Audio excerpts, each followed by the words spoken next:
right, everybody, my next guest has an awesome web series called Hosed. Please welcome to the show, Juston McKinney!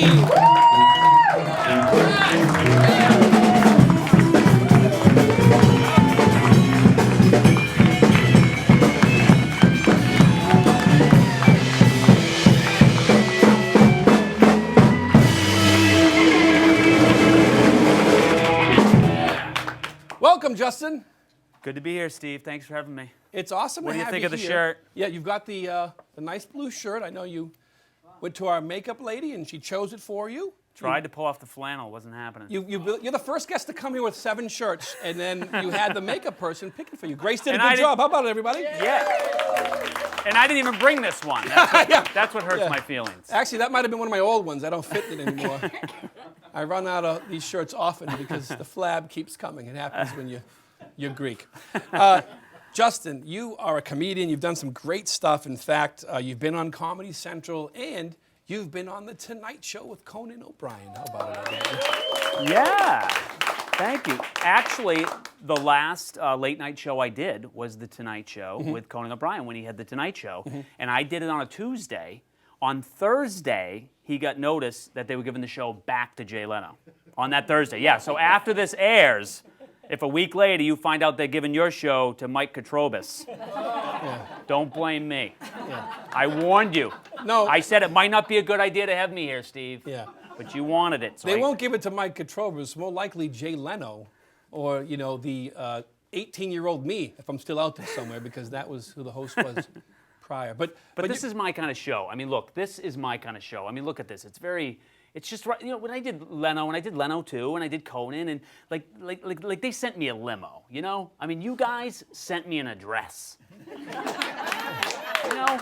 I did my hair and makeup in the rearview mirror on the way down. I mean, this is my style. Well, my Uncle Jim has driven a limo for years, but we haven't been able to get him to help us with the show yet. When he sees that a limo is needed, maybe he will offer his services. Yeah. But you know what? I feel bad because, you had a limo come pick you up and we just gave you the address. So I was thinking maybe we could do something for you. Is Hopra over here? Where's Hopra? Where is she? Is she hiding? She's coming. Hopra, let's give Juston something for coming tonight. He didn't get a limo. Look, it's a free mug. Hey! Yeah. Wow! There you go. I can drink in this when I'm driving on the way home. Yeah. On my way back. Yeah, just not alcohol. Yeah, not alcohol because I'm driving. Yeah. Well, now we didn't want to feel like you were empty-handed. You didn't get the limo. And look, not that it matters, but this is a bigger cup than Leno gave me. Yeah. Oh. If size matters, Steve, well, this is a bigger cup. We like to make the cup big in relation to the size of debt that we have. I don't believe that. Yeah, well, we don't have a lot of money here, but we have a lot of Would you like to hold good it, people. Sir? Yeah, give that to the Chinese guy. We'll get it back. I want your signature. Yeah. Jojo Kwan, if you didn't know. You shot a new pilot. What was that all about? Oh, I actually, in January, I was in LA and I filmed a pilot. It was going to be for H2, the History Channel. And I thought I would be on promoting that show getting picked up this summer, but it didn't get picked up. And again, what I love about the show is I can come on and plug stuff that's not happening. Where can you do that? You know what I mean. It's fun. It's good. Give me my cup back. No, I'm kidding. Listen, Juston, you can do whatever you want here as long as you come here. That's what I always say. No, it's great to be here. But let's talk about a host, because we do have a clip, and we want you to set up the clip for us.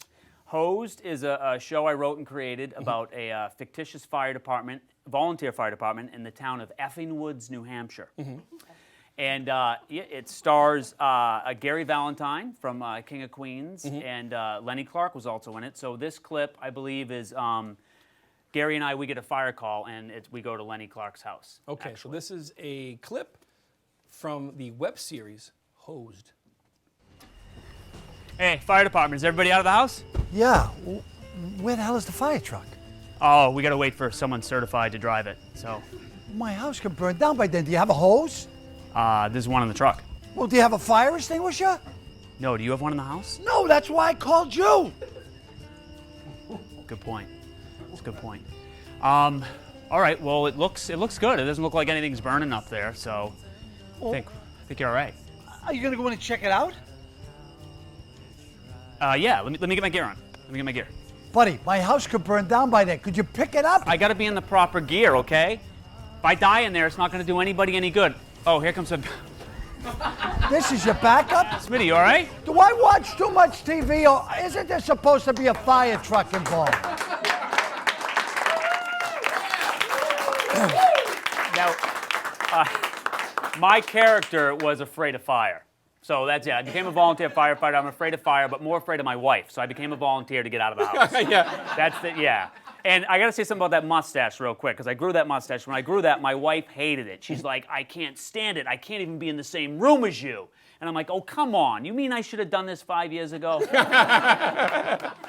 Now, you mentioned your wife. You were also in this movie, Zookeeper. And what happened when your son saw the movie?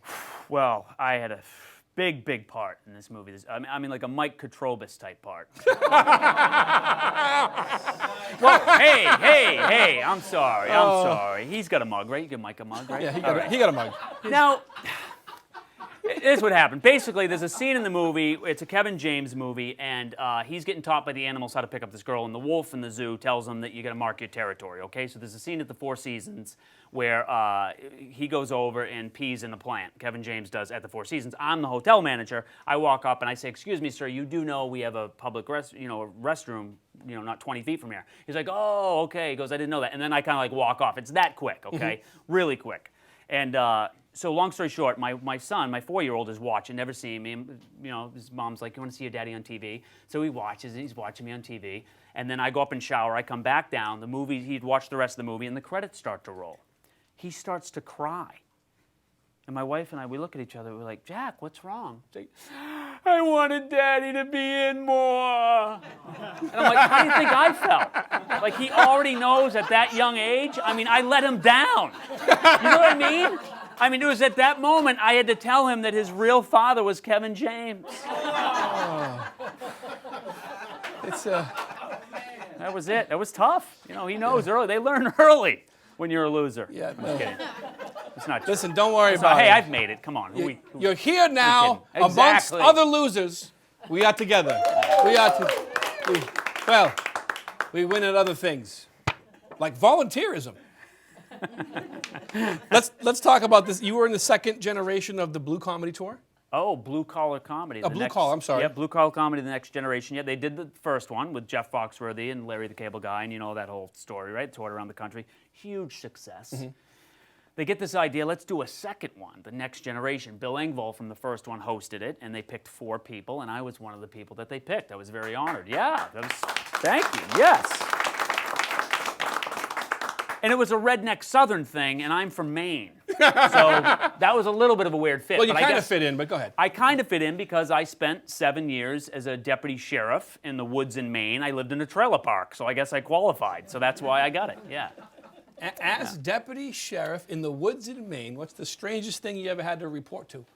The strangest call I've ever had? Yeah. I mean, I've had everything from missing cows. I literally had a woman breaking down about the cow, like it was like a family member, and I'm like, man, please calm down. We got the whole department looking for it. Both of us. Because there were only 2 of us in 14 towns. And when I moved into the trailer park, my cruiser came home with me because you'd have to, in the middle of the night, you'd have to go on a call. And I never forget when I moved, first of all, a cop living in a trailer park, that's like a prostitute living at a frat house. Am I right? I mean, you're not going to get a lot of sleep. But when I first moved in, they literally were like, they didn't know a cop was moving in. Like they were all looking out to see who I was going to come out with. They're waiting for me to come out with a prisoner. The next day, my neighbor's like, I think that guy stole a police car. Now, did you ever find the missing cow? We never found, and she kept asking. She's like, you ever, want to know if we had any leads? I'm like, it's a cow. Yeah, we found out he used his ATM in Ohio. It's a very, very sad I was story. eating a hamburger out in front of her house. It's not yours! You must have some more crazy stories up there. But you went from deputy sheriff to comedian. Why? I think it was, people laughed at me. I mean, I weigh 140 pounds. I was, I didn't do well in the cold up in Maine. I was a wimp. I was the only cop with mittens. I wore mittens. I didn't care. If there was a shootout, I'm like, you got me. I can't get the mitten off.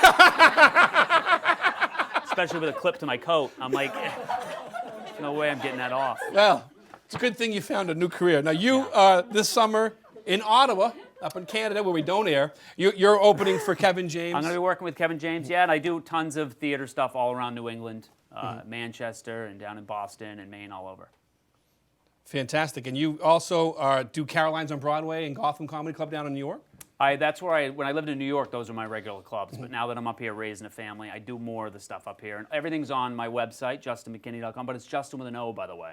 I don't know, did you guys get that right? McKinney. You did? I see it. Yeah. Well, we got it right in Nice. the teleprompter, but I don't always say it right. Hey, listen, I hope that you find that cow one day, ladies and gentlemen, Juston McKinney. Thank you so much. Thank you, sir. I had a blast. Fantastic. Thank you, Steve. I had a All great right, time. we'll be right back. Right after Thank you, this. guys. Thank you.